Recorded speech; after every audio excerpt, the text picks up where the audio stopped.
सुनाऊंगा, लेकिन एक शर्त है कि इस अमर कथा को सुनने का परिणाम यही होता है कि जो सुनेगा वो अमर हो जाएगा। तो अगर सबके सामने सुना दिया जाएगा तो इस देवडी के सारे जितने हैं सब अमर हो जाएंगे, है ना? जितने हैं सब अमर हो जाएंगे। बाबा ने कहा कि सबके सामने नहीं सुनाई जाती है। अच्छा, अब आप लोग बताइए कि अमर कथा आपको सुनाई जाए कि न सुनाई जाए?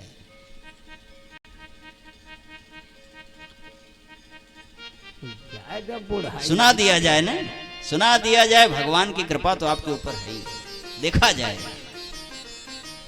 बाबा ने क्या किया कि कहा कि दिन में नहीं सुनाऊंगा, रात में सुनाऊंगा। वो भी जब 12 बजेगी रात की, जब कोई प्राणी जग नहीं रहा होगा, सब लोग सो गए होंगे, तब अमर कथा सुनाऊंगा ताकि कोई सुन न पाए इसको। उसमें यह भी था कि अगर कोई प्राणी सुन लेता, वो अमर हो जाता, तो जो ये मृत्यु लोक है, मृत्यु लोक में आकर के मरना पड़ता है ना, तो ब्रह्मा का विधान थोड़ा गलत हो जाएगा। इसलिए भोलेनाथ ने क्या किया कि 12 बजे रात को सुनाऊंगा। पार्वती मैया तैयार हो गई कि ठीक है प्रभु। रात को 12 बजा तो शंकर जी ने अपने डमरू को बड़ी जोर से बजाया कि जो पशु पक्षी इधर उधर होंगे अथवा बट के वृक्ष पर जो पक्षियां होंगी वो उड़ करके भग जाएं। डमरू बजाए भोलेनाथ, तो जो पक्षियां थी सारे के सारे उड़ के भग गए। उस पर एक तोता रहता था, तोता और तोती दोनों रहते थे, सुख सावक, और वो अंडा दिया हुआ था। उसी बट के वृक्ष पर खतोने में रहते थे और उसमें अंडा था।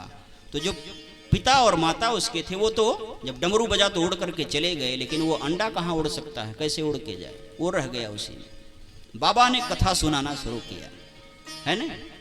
बाबा कथा सुनाते सुनाते सुनाते सुनाते भोर का 4 जब बजा तो बोलिए सियावर रामचंद्र की जय जय। जब जोर से जय बोले तो पार्वती मैया झोंकिया करके उठी। कहीं महाराज सीता जी का विवाह हुआ, उसके बाद क्या हुआ? शंकर जी चौंक गए कि देवी पूरी कथा हमने समाप्त कर दी, जयकारा लग गया, और आप कह रही हो कि सीता जी का विवाह हुआ, उसके बाद क्या हुआ? पार्वती जी ने हाथ जोड़ करके कहा प्रभु मैं सो गई थी, मुझे क्षमा करिएगा, मैं सो गई थी। बाबा ने कहा अगर आप सो गई तो फिर हुंकारी कौन भर रहा था? कथा चल रही थी तो ओम ओम कह के हुंकारी कौन भर रहा था? पार्वती भैया ने कहा प्रभु मैं हुंकारी नहीं भर रही थी, मैं सो गई थी। शंकर जी ने ध्यान धर के देखा तो जो बरगद के वृक्ष पर वो सुगा का अंडा था, वो कथा को सुनते सुनते सुनते सुनते क्या हुआ? बच्चा बन गया था। वो कथा जब शुरू हुई ने, पार्वती मैया सो गई तो वो भी तो जीव था, उसे लगा कि अगर बीच में हुंकारी बंद हो जाएगी तो कथा बंद हो जाएगी, और बीच में कथा को रोक देना बहुत बड़ा पाप होता है। अभी कोई आए और हमको डांट करके कथा बंद करा दे तो मैं तो डर के मारे बंद कर दूंगा, कोई बात नहीं है, चलो भाई बंद कर देता हूं, लेकिन सबको पाप लगेगा, सबको पाप लगेगा। तो सुगा जान रहा था कि अगर बीच में कथा बंद करा दी जाएगी तो बहुत पाप लगेगा, इसलिए वो वहीं से हुंकारी भरना शुरू कर दिया, ओम ओम ओम ओम बोलना शुरू कर दिया। कथा समाप्त हो गई। बाबा जब ध्यान देके देखे तो देख रहे हैं कि वो जो सुगे का अंडा था वो बच्चा हो गया है। भोलेनाथ को लगा अब तो ये जाकर के पूरे संसार में अमर कथा सुना देगा, सबको सुना देगा, और सारा संसार क्या होगा? अमर हो जाएगा। ब्रह्मा की सृष्टि बिल्कुल व्यवधान में आ जाएगी। तुरंत बाबा ने अपने त्रिशूल को आदेश किया कि जाकर के इस सुगे का सर काट दो, नहीं तो पूरे संसार में सुगा जाकर के अमर कथा सुनाएगा। अब आगे आगे वह तोता का बच्चा और पूछे से बाबा का त्रिशूल चला। अब सुगा का बच्चा भाग रहा है, भागते भागते भागते भागते महाराज कहाँ गया जानते हैं? कहाँ गया? वेद व्यास की पत्नी जिनका नाम था बिठपा देवी, बिटपा देवी नहा धो करके शंकर जी को जल चढ़ा रही थी और बोल रही थी ओम नमः शिवाय। ज्यों ही ओम कह के मुंह खोली, सुगा का बच्चा तुरंत गया और अंदर चला गया, मुंह के रास्ते पेट में चला गया। शंकर जी का त्रिशूल पहुंचा क्रोध में। बाबा भी पीछे से लगे हुए थे। बाबा ने कहा महाराज व्यास जी, आपके पत्नी के पेट में मेरा शत्रु चला गया है, उसको आप बाहर करिए और मैं उसे मारूंगा। व्यास जी ने कहा महाराज थोड़ा सा शांत हो जाइए और शांत होकर के बताएं कि गलती क्या हो गई है उससे। तो बाबा ने बताया कि पीछे रह करके, पहला काम तो गलत ये किया कि व्यास गद्दी के पीछे रह करके कथा सुना। व्यास गद्दी के पीछे बैठकर कथा कभी नहीं सुननी चाहिए। आगे बैठ करके सुनिए, बगल से बैठ करके सुनिए, इधर बगल बैठ के सुनिए, पीछे रह करके कथा नहीं सुना। इसलिए होता है कि कथा की चोरी कर रहा है कोई। कथा की चोरी करना ये पाप होता है ना। एक गलती तो ये किया, दूसरी गलती इसने किया है कि अमर कथा सुन लिया है। तो व्यास जी ने कहा महाराज क्रोध न करिए, अमर कथा सुनने का परिणाम क्या होता है। शंकर जी ने कहा कि हे व्यास जी, जो अमर कथा सुनता है वह अमर हो जाता है। तो व्यास जी ने कहा महाराज क्षमा करिएगा, अगर वो सुगे का बच्चा अमर कथा सुन लिया तो अब तो वह अमर हो चुका है, अब आप मारोगे कैसे उसे, कैसे मार पाओगे आप।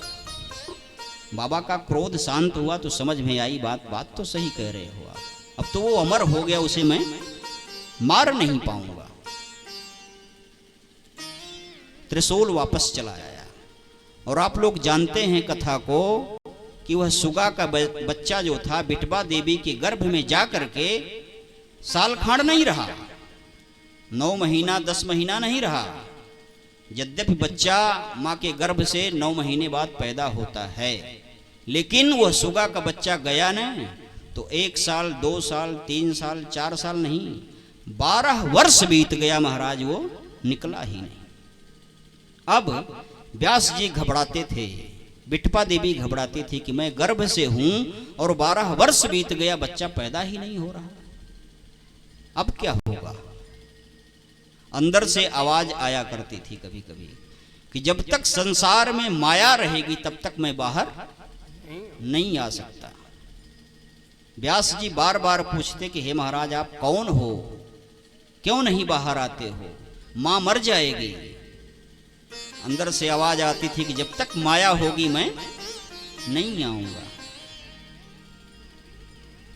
तो यह हुआ कि माया तो संसार से जाने वाली नहीं है। मायापति से पूछा जाए कि माया कब नहीं होगी आपकी, तो मायापति माने विष्णु जी से पूछा गया कि हे परमात्मा आपकी माया इस संसार में कब नहीं रहेगी। विष्णु जी ने बताया कि भोले बाबा के नंदी को ले आइए और उस नंदी के सींग पर सरसों रखिए, वह सरसों का दाना जब तक सींग पर रुकेगा तब तक इस संसार में माया नहीं होगी। अब और चौंके व्यास जी कि महाराज बैल के सींग पर सरसों कितनी देर रुकेगी, लेकिन विष्णु जी का वाक्य था तो नंदी बाबा के सर पर ले जाकर के सरसों रखा गया और ज्यों ही सरसों रखे तुरंत वह बच्चा प्रसव के साथ निकल करके बाहर हो गया। और बाहर होकर के खड़ा नहीं हुआ, नार व्यवहार लिए और भाग चले महाराज। अब आगे आगे वह पुत्र जा रहा है और पीछे से व्यास जी जा रहे हैं, दौड़ा रहे हैं कि बेटा एक तो तू 12 साल बाद पैदा हुआ, वो भी अपना नार व्यवहार लेकर के भाग रहा है जंगल में, बता तो दो कि ऐसा क्यों कर रहे हो। मां तुम्हारी पुत्र रहते हुए निपुती कहलाएगी, ऐसा क्यों हो रहा है।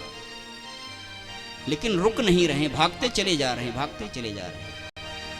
बहुत देर हो गई जब तो पिता ने पीछे से कहा कि बेटा अब मैं थक गया हूं, अब मैं नहीं दौड़ पाऊंगा, कृपा करके मुझे बता दो कि भाग क्यों रहे हो, चल नहीं रहे हो क्यों, इसका कारण क्या है।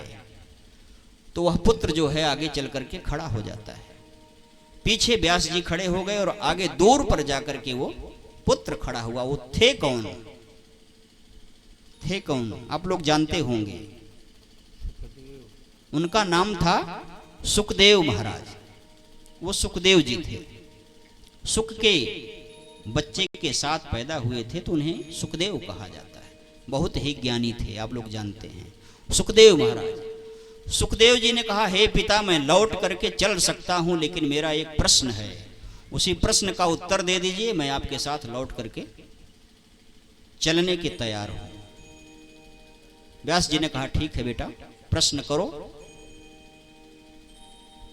सुखदेव जी ने एक प्रश्न किया कि एक राजा रहते थे, एक राजा का दरबार था, और उसी राजा के घर के सामने एक नौजवान पुरुष रहा करता था। राजा के महल के सामने एक और घर था, वहां एक नौजवान पुरुष रहता था। राजा के पास कोई संतति नहीं थी, कोई पुत्र पुत्री नहीं थी। बहुत परेशान थे राजा। रानी भी अंदर अंदर परेशान हुआ करती थी कि हो सकता है मैं निपोती रह जाऊं, संतान नहीं होगी कोई। बहुत परेशान हुआ करते थे। एक दिन रानी को लगा कि हो सकता हमारे राजा में कोई कमी हो, तो आदेश देकर के उसी नौजवान को अपने घर में बुला लेती है। आदेश दिया कि जाओ नौकरों, और उस नौजवान से कहना कि आज मेरे यहाँ चला आए। रानी का आदेश, नौजवान चला आया घर में अंदर। और जब अंदर आ गया रात में, तो ब्राह्मण देवता उसी दिन राजा साहब को भी साइत बताए थे। उसी दिन देखिए, पहले जो है बच्चा पैदा करने के लिए, गर्भाधान करने के लिए साइत देखा जाता था बच्चों के लिए। अब वो सब संस्कार बहुत दूर चला गया, इसीलिए बच्चे हमारे जो हैं अच्छे नहीं हो पा रहे हैं। ये 16 संस्कार जो होता है ना, उसमें गर्भाधान संस्कार भी आता है कि बच्चों को जब गर्भ धारण कराया जाए तो कैसे कराया जाए, कब कराया जाए, उसका विधान होता है। अगर बच्चा चाहते हैं तो, और चोर चगार पैदा करना चाहते हैं तो चाहे जैसे करिए, ठीक है ना। तो ठीक उसी दिन ब्राह्मण देवता ने भी राजा को साइत बताया था कि राजन, आज के दिन अगर आप रानी के पास जाओगे और जो संतति पैदा होगी वो बहुत ही लायक पैदा हो जाएगी। राजा भी आज रानी के पास जाने के लिए तैयार है। उधर नौजवान पहले से पहुंचा हुआ है। राजा पहुंचते हैं और कुंडी खटखटाते हैं कि रानी दरवाजा खोलो। अब नौजवान अंदर था। रानी को लगा कि राजा आ रहा है, मुझे भी मार डालेगा और नौजवान भी मर जाएगा, दोनों की मृत्यु हो जाएगी आज। नौजवान से रानी ने कहा कि हे पुरुष, अपने प्राण की रक्षा कर लो किसी तरह से। नौजवान ने कहा, रानी आपने मुझे बुला करके फंसा दिया, इसका क्या कारण है? मैं कौन सा गलत काम किया था? अब तो मेरा प्राण चला जाएगा। रानी कहा कि एक उपाय है, ये जो संडास बना हुआ है, बस उसी संडास में घुस जाओ तुम, ऊपर से वो गद्दी लग जाएगी और रात भर उसी में तुम पड़े रहो, रात भर उसी में रहना। यही एक उपाय है कि तुम्हारे प्राण की रक्षा हो सकती है। प्राण बचाने के लिए वह नौजवान उस संडास के गड्ढे में घुस जाता है और ऊपर से ढक्कन लग जाता है। रात भर उसी नरक में पड़ा रहा, पूरी रात उसी नरक में रहा। राजा सुबह उठे, जाकर के मलमूत्र का त्याग कर दिए, उसके ऊपर ही सब पड़ा और नहाए धोए फिर अपने राजपाट को चले गए। रानी ने उसे निकाला, नौजवान को निकाला और खूब अच्छे से स्नान कराया, उसे नया वस्त्र धारण कराया और कहा, हे नौजवान, मुझे क्षमा कर दो, तुम जा सकते हो। वो नौजवान बाह रे रानी, बाह रे रानी कह के, बाह रे रानी, तुझे मुझे बुला करके खूब स्वागत किया मेरा, रात भर मुझे नरक में रखा, बाह रे रानी क्या स्वागत किया है, कहता हुआ अपने घर को चला गया। यही प्रश्न किए थे सुखदेव जी कि हे पिताजी, अगर कभी फिर वो रानी उस नौजवान पुरुष को बुलाए तो उस पुरुष को उस रानी के घर में जाना चाहिए कि नहीं जाना चाहिए? व्यास जी कह रहे, महाराज छी छी छी छी छी छी, उस बेटे को, उस पुरुष को भूल करके भी उस घर में नहीं जाना चाहिए।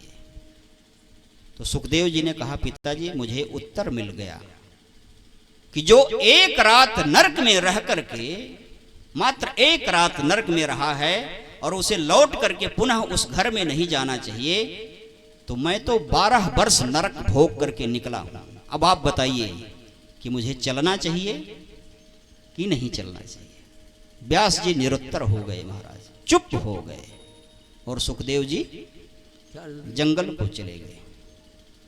ठीक है, ये वही श्रृंगार चल रहा बाबा का, ध्यान इस पे देना है कि बाबा का श्रृंगार से ही ये कथा हुई है। गले में जो मुंडमाल पहना गया था उसी से ये कथा निकल के आई है। आगे की चौपाई पढ़ दीजिए पंडित।